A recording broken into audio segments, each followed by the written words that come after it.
How do we get from C4s in Iraq to Topher in Taiwan? It was YouTuber Prozzy. Prozzy's video. Prozzy. I just came across it one day, and he was talking about Taiwan. Wait. As you can see, we have a new face here in the studio, here on YouTube, and also here in Taiwan. Topher. From the US. Yes. Who are you and what are you doing here in Taiwan? I'm an English teacher by trade, and I chose Taiwan because it seemed like a really interesting opportunity. Got into English teaching as a way to leave the USA. Yeah. And okay. Why the need of leaving the US? Let's see. Personally, where do we start? Where do we start? Ooh. How long do you want this video to be? Well, I had a few careers. My first career was as a soldier. I was an Army officer in the U.S. Yeah. When I left the Army, I was a captain. You would start as a second lieutenant. Then after a few years, you can make first lieutenant. And then you would be a captain. Involved in the U.S. war with Iraq almost immediately after joining the Army. So when you say involved? Yeah, I was in the invasion. I spent a few years in Iraq. So I was there in the very first set of soldiers who went into Baghdad and Iraq and up into the north. Yeah. Like as I'm picturing in my head right now, but like gun, helmet, and like full on combat. Yeah. I was a combat engineer, basically an infantryman, but they also give you C4. Like the plastic explosives. They're designed to, the job of the combat engineer is to destroy defenses, but also to build defenses. So we went from a captain in the US military to teaching English in Taiwan. Yep, it was a transition. It didn't happen overnight. It was several years. I just have more questions now. Next to your typical foreign question, do you think Taiwan is safe?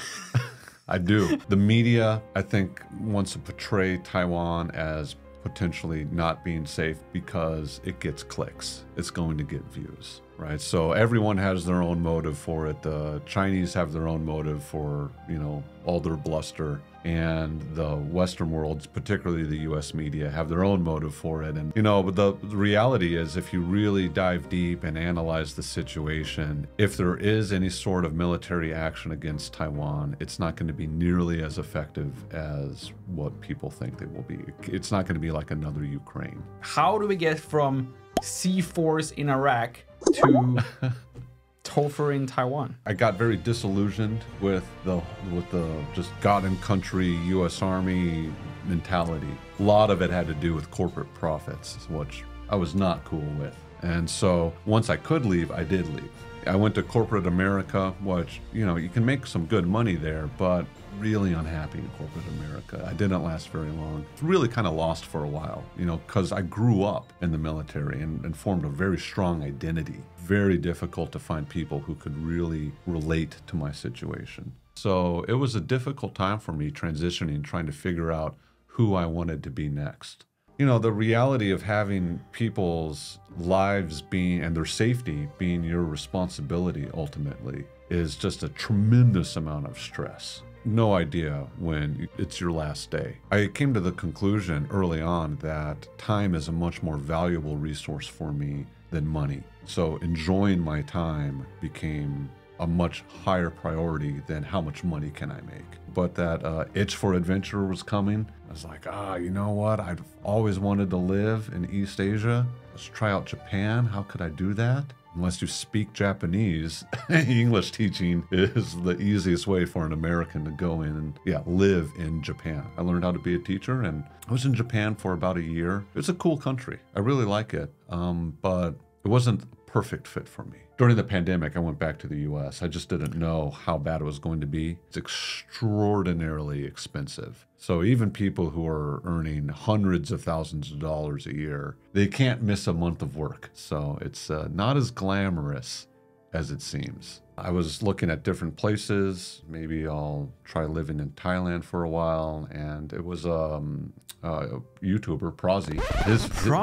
Prozzy's video. Prozzy. I just came across it one day, and he was talking about Taiwan. Wait.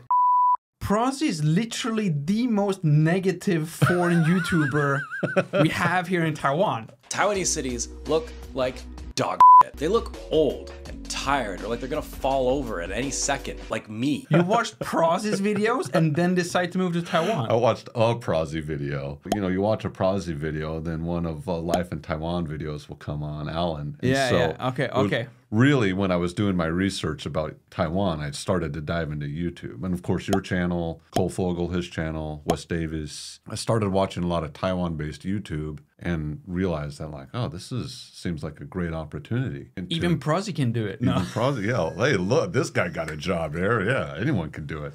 No.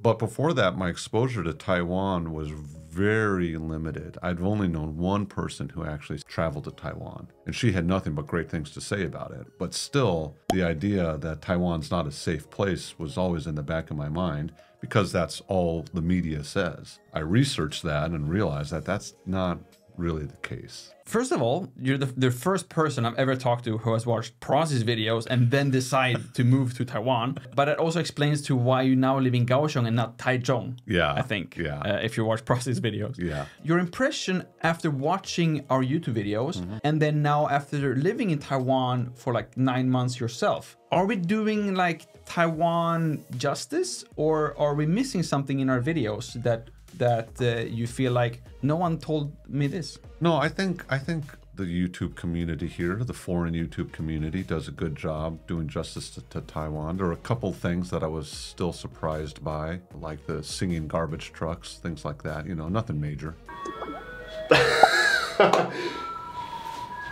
And now it is going to be 10-second garbage truck commercial. It might be 1 minute. A minute? Yeah, sometimes it's quite long. That's what she said. Take two of your sex tape. I didn't realize that Taiwan was so LGBTQ friendly. I had no idea about that till I came here and said, oh wow, they have gay marriage is legal and pride parades and all that. So good job. I haven't been able to do as much traveling as I would like to. So there's still a lot of Taiwan that I really want to see. So I'm a little jealous of the YouTubers who get to go out and showcase a cool spot up in the mountains, that kind of thing. So how has your first 9 months been here then? Like what? Awesome. How? Okay.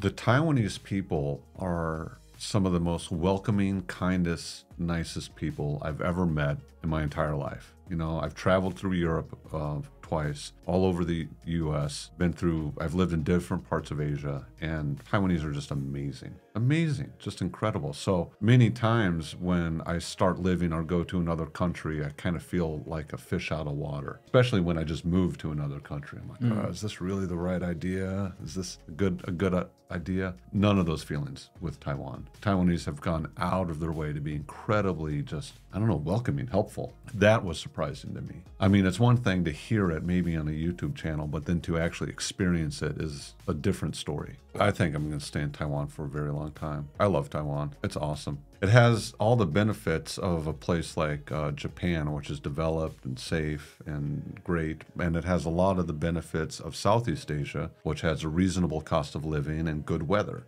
So especially Kaohsiung. Speaking about experiencing the YouTube videos, now you are a YouTuber here in Taiwan as well. I was very surprised. Basically, like your first video is I come to Taiwan, I don't have a job. No job. I have no idea what I'm doing here. No plan. But then like right away, you have a complete understanding on like the geopolitical situation and very in-depth analysis on what is actually going on and how does this side of the world look like, which I might say the average stereotypical American may not have that much insight. No, you're 100% right about that. Is that from like your military life, or is that, where is that from? I've always been interested in history and the world in general. I know it's atypical for an American to be that interested in the world that like, oh yeah, I know where Taiwan is on the map, you know, that kind of thing. Because it's true, most Americans are very American-centric. You know, it's a big step for an American to even move to a different city in the US. That's a big life-changing event. Way different to go in and experience these things and you know, meet the people who are there and experience the culture than to just, you know, watch the news and think you understand everything from that. What has been like the biggest difference between how you thought your life was going to look like and how your life actually looks like now here in Taiwan? Oh, wow. That's a great question. The biggest difference is starting the YouTube channel. It has to be, because I started the channel really just to maintain a bit of a connection with my nieces and nephews back in the US. And, you know, that's why I named it Uncle Topher, because that's what they call me. Thousands of Taiwanese had watched my videos before any of my nieces and nephews watched it. Oh, wow. Late to the game. I was like, come on, I told you about this weeks ago. So I realized who my real audience is pretty quickly there. Yeah. Is there anything that you wish you would have known about Taiwan before moving here? Could you have prepared in any other way just to make it like easier to settle in, or maybe just then make it more like enjoyable your first couple of months? Ooh, I don't know. That's a great question. It was incredibly easy for me to settle in. Like, I had no problems finding a job, finding an apartment. Yeah, you told me it took you 1 week to find a job. Got an interview lined up on day 2 of being here. Yeah, I was just sitting in my hotel room, and because of the jet lag, I was awake at like 4 a.m. I thought, I got nothing to do. I might as well just check out Facebook and other, you know, websites and see if there's any jobs here in Kaohsiung. Sent in my CV and got a call back a few hours later. Check a lot of the boxes. I'm not 22. You know, and so I'm not going to be out partying, showing up drunk into the classroom. You've been watching a lot of Prosy videos. Yeah, he stopped drinking though. Yeah, he did. He did. Congratulations, Prosy. Yeah, good job. You have enough money to move out of Taichung soon. Is there anything that is on your Taiwan bucket list that you've seen maybe in our YouTube videos, or that you know about that you're going to go and that we might see on your YouTube channel as well? Oh, wow. Let's see. Probably Hualien on the East Coast. To me, that was like the most beautiful place in Taiwan. I've heard nothing but good things. And when I started making YouTube videos, I was like, Hualien and Taroko Gorge, that's like the creme de la creme when it comes to Hualien. And I was like, I always postponed it because I felt like my YouTube skills were not good enough yet to make it justice. So in the beginning, I was always like just postponing it. 5 years later, I still have not made a YouTube video in Hualien or Taroko Gorge. Oh, like, no. I just haven't been there. It's unbelievable. Sometimes, you know, it's difficult to find the time, and then there's all the time editing, and then all the time with the subtitles. Oh my gosh, it's a lot more work than I think most people understand. Because I've watched hours of your content. You know, it's like, wow. Feel like home then. This is like feels like your living room or something. Oh, kind of. I mean, but you also get sort of the, you know, the, what's the Wizard of Oz analogy? You know, the man behind the curtain. You kind of get that peek there. The VIP behind the scenes treatment. Yeah. So, I mean, I really appreciate you contacting me and watching my videos and inviting me up here. That was just awesome, Lucas. Thank you so much. Of course. Yeah. Hopefully you will repay the favor and invite me down to Kaohsiung. You're always welcome. And if that is something that you want to see, please do not forget to subscribe to my channel if you haven't already. And of course also to Uncle Topher, 来自美国的叔叔. If you want to see more videos about maybe the more geopolitical situation, but also your personal life. Yeah. Including Hualien and Taroko Gorge here in Taiwan. Thank you all so much for watching. My name is Lucas. It starts with L as in like, ends with S as in subscribe. Please do both, and see you all in the next one.